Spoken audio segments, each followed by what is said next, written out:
Nomor 5. Perhatikan gambar berikut. Luas daerah persegi panjang di atas adalah titik-titik.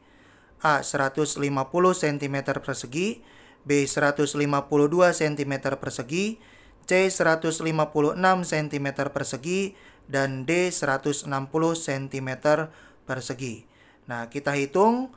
Di sini panjangnya 19 cm, kemudian lebarnya 8 cm.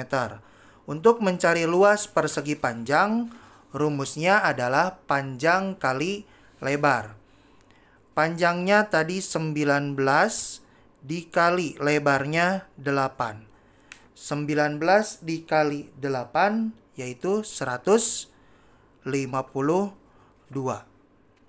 Jadi jawabannya adalah B.